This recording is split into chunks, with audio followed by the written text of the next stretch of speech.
Olá, tudo bem? Hoje vamos considerar mais uma parte do estudo da lição 2 nesta semana.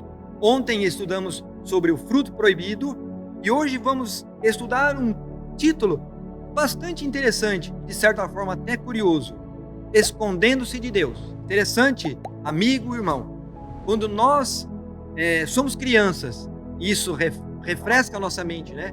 Quem de nós não deve ter feito isso quando era criança? Fazia alguma coisa errada, como diziam antes, né? Fazia uma arte, e aí a gente, para esconder do papai e da mamãe, pelas consequências que nós teríamos que enfrentar, nós nos escondíamos. Quantas vezes eu não fiz isso? Para não levar umas palmadelas, não levar um castigo, eu procurava de imediato me esconder, né? Para que não fosse pego de surpresa. Quem sabe depois de algumas horas, e depois eu teria que realmente... Mas naquele instante, naquele imediato momento, eu conseguia me safar daquela situação. Então veja que interessante. Por que Adão e Eva, na parte de terça-feira, sentiram a necessidade de se esconder de Deus? É possível se esconder de Deus? Será que nós conseguimos fazer isso? Mas, pela ação do pecado, a reação do pecado causada na mente e no coração do casal edênico de Adão e Eva, foi uma resposta imediata. Opa, nós falhamos, nós desobedecemos a Deus, então a gente tem que fugir dessa cena. Nós temos que sair daqui, quem sabe não deixar pistas. Mas como podemos fazer isso diante de Deus? É impossível. E aí vem uma outra pergunta, né? Por que Deus perguntou para Adão: onde você está? Será que Deus não sabia onde estava Adão e onde estavam Eva? Como Adão e Eva procuraram justificar o seu comportamento? Vejam, interessante, né? Eles procuram se esconder de Deus porque estavam nus. E uma coisa maravilhosa que você pode ver na palavra de Deus, na própria essência do caráter de Deus. Deus sabia que os dois tinham errado. Os dois tinham desobedecido a Ele. Mas Deus não esperou que Adão e Eva fossem até Ele, até porque eles jamais iriam, por vergonha, pelo peso da culpa agora sobre as suas consciências. Mas o próprio Deus, num ato de justiça, de misericórdia e de amor, vai ao encontro do casal, vai ao encontro de Adão e Eva, fazendo uma pergunta simples: onde vocês estão? É claro que Deus sabia onde eles estavam. Mas vejam, se esconderam por quê? Porque estavam nus. Quando criados por Deus, Adão e Eva viviam numa áurea de glória e santidade da parte do Criador. E ao desobedecerem, ao permitirem que a queda adentrasse no jardim do Éden, eles passaram a enxergar as coisas de um modo diferente. Deus queria levar Adão e Eva a refletir sobre o que eles tinham feito. Percebe? Deus, quando vai em direção ao casal, questionando onde eles estavam, Deus queria fazer eles pensarem: olha, vocês erraram, pense sobre isso. Para que se pudessem arrepender e fossem salvos. Quantos pais e mães falham ao verem seus filhos no erro?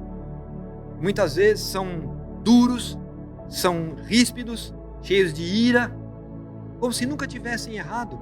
Mas a pessoa de Deus, um ser perfeito, justo, cheio de bondade, de misericórdia, se dirige àquele casal para fazê-los enxergar o erro que eles acabaram de cometer. E que poderiam contar com a misericórdia de Deus, com a ajuda de Deus, com a bondade de Deus, por meio do quê? Do intuito e do objetivo de Deus, no momento exato da história da profecia que nós conhecemos, enviar Cristo Jesus, seu Filho, para salvar a raça humana, incluindo Adão e Eva. Vejam, depois de pecar, Adão e Eva se sentiram nus, pois tinham perdido suas vestes de glória, que refletiam a presença de Deus. A imagem divina foi afetada pelo pecado. É como se eles substituíssem o Senhor ao tentar esconder, encobrir os seus pecados. Um ato que o apóstolo Paulo denuncia como justiça pelas próprias obras. É interessante como o ser humano tem a mente fértil para se safar, para tentar de certa maneira, esconder aquilo que é patente do que ele fez, muitas vezes até deixando rastros. Ao se aproximar, Deus então pergunta: onde você está? Essa pergunta está ali em Gênesis capítulo 3, verso 9. O mesmo tipo de pergunta que Deus fez a Caim. Lembram? Deus fala assim para Caim: onde é que está teu irmão? E o que ele responde? Por acaso, Senhor, eu sou cuidador do meu irmão? Veja como o ser humano age. Claro, Deus sabia as respostas. Suas perguntas foram, na verdade, feitas em benefício dos culpados, Adão e Eva, para ajudar a cada um a perceber o que tinham feito e, ao mesmo tempo, levar os dois ao arrependimento e à salvação. A partir do momento em que os humanos pecaram, vejam, o Senhor esteve trabalhando o tempo todo para a salvação e redenção desse casal.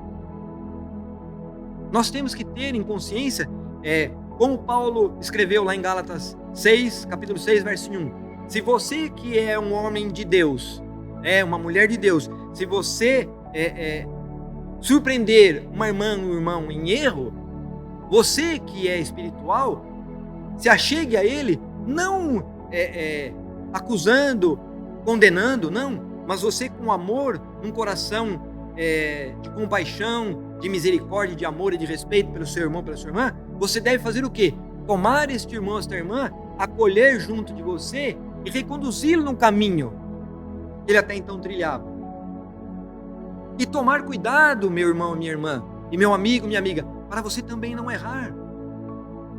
Nós somos açoitados todo o tempo de nossas vidas por situações que podem nos induzir e nos levar ao erro. Talvez inconscientemente ou talvez condescendendo com o erro. É uma luta constante. O apóstolo Paulo escreveu que aquilo que é certo na vida, que eu desejo fazer, eu reluto e não consigo fazer. E o mal que eu não quero fazer, quando eu vou perceber, eu já fiz. E às vezes alguém chega para mim e fala assim: olha, Gilson, você errou, você não devia ter feito assim. E quantas vezes, irmãos e amigos, nós somos até duros, ríspidos com aquelas pessoas que estão procurando nos ajudar. Mas quem é você para falar isso para mim? Quem é você para julgar? Não, mas a pessoa se aproxima de você e de mim com espírito de ajuda, de compaixão, de querer ajudar você a se ligar, a buscar novamente aquele caminho que você estava trilhando. E é passivo de você receber a misericórdia de Deus. E aí, veja que interessante. A partir do momento que ambos pecaram, o Senhor, notem bem, o Senhor estava trabalhando para a salvação e redenção. Isso Deus faz comigo e com você hoje. Não é maravilhoso? Muitas vezes somos tomados de um sentimento de que parece que não há mais perdão para nós. Não há mais saída, não há mais solução. Muitas pessoas parece que perdem até a orientação da própria vida, pelo peso da culpa, pelo peso da falha. Mas o Espírito de Deus está sempre ali, pronto a nos conduzir novamente ao caminho, como Paulo escreveu lá em Gálatas 6:1. Todo o cenário reflete a ideia do juízo investigativo que começa com o juiz, interrogando o culpado. Mas, na verdade, para fazê-lo refletir, para fazê-lo enxergar o erro que havia cometido. E junto com essa reflexão, com essa compreensão do erro, receber a mão de Deus cheia de misericórdia, de perdão e de amor. Mas que interessante, né? Quando nós cometemos um deslize, quando eu falei na introdução de hoje, quando criança nós cometemos um erro, né? Eu me lembro quando estava com meu irmão, um sempre jogava ou procurava jogar a culpa no outro. Foi ele, não foi ele, foi ele, foi ele. E como é que a mãe e o pai vão fazer para saber quem é que está falando a verdade? Não foi diferente com Adão e Eva, meu irmão, minha irmã, meu amigo, minha amiga. Olha que interessante. No início, segundo o autor da lição de hoje, Adão e Eva tentaram fugir daquela acusação que pesava sobre eles. Opa, pera lá. Comigo? Procurando então culpar um ao outro. Atitude comum entre pecadores. A pergunta de Deus, Adão respondeu que foi a mulher que Deus tinha dado a ele. Ou seja, ele está dizendo: Senhor, a mulher que o Senhor me deu, foi ela que fez eu pecar. Como se Deus tivesse errado, como se Deus tivesse pecado. Por que o Senhor me deu ela? E quando Eva é questionada, interessante, né? Foi culpa de quem? Ela vai direcionar a culpa para a serpente. Foi ela que me enganou. Mas ela, como pessoa, Eva, conhecedora da vontade de Deus, do aviso que Deus havia dado para eles lá no início, ela direciona a acusação que pesaria sobre ela para a serpente. Foi culpa dela e implicitamente de Deus também, não dele, nem dela. Nós precisamos, irmãos e amigos, tomar partido no sentido de assumirmos as nossas culpas. E se assumirmos, se nós reconhecermos que estamos errados, que estamos em pecado, é mais fácil para que Deus, por meio do Espírito Santo, nos atos de justiça de Deus, possa nos ajudar a ficarmos livres, perdoados, confortados, acolhidos em amor e misericórdia de Deus, porque assumimos e reconhecemos.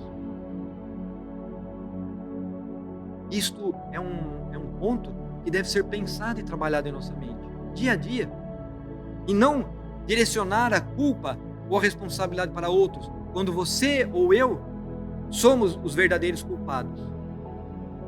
Adão culpou a mulher, dizendo que ela deu a ele o fruto, e Eva culpou a serpente, dizendo que ela a havia enganado. Porém, na verdade, ambos eram culpados. E vem a pergunta, ao final deste dia de terça-feira: por que é tão fácil cair na mesma armadilha e tentar culpar outra pessoa pelo próprio erro? Será que temos coragem de permitir que a graça nos leve à confissão do erro? Olha, você me perdoe, meu amigo, meu irmão, eu fiz isso, você me desculpa. Eu quero contar com o seu perdão, que você me receba, né? E deve haver também esse sentimento de compaixão, de misericórdia, de amor de cada um de nós. Porque se nós não perdoarmos uns aos outros, como ensina a oração de Jesus, a oração do Pai Nosso, como podemos esperar o perdão divino para cada um de nós? Vamos refletir sobre isso. Muito obrigado por você estar aqui comigo mais uma vez, considerando o estudo da lição desta semana, escondendo-se de Deus. Que Deus o abençoe, que Deus fortaleça a sua fé, a sua vida, e que você possa estar novamente comigo aqui amanhã para considerarmos o estudo de quarta-feira. Muito obrigado, Deus o abençoe ricamente.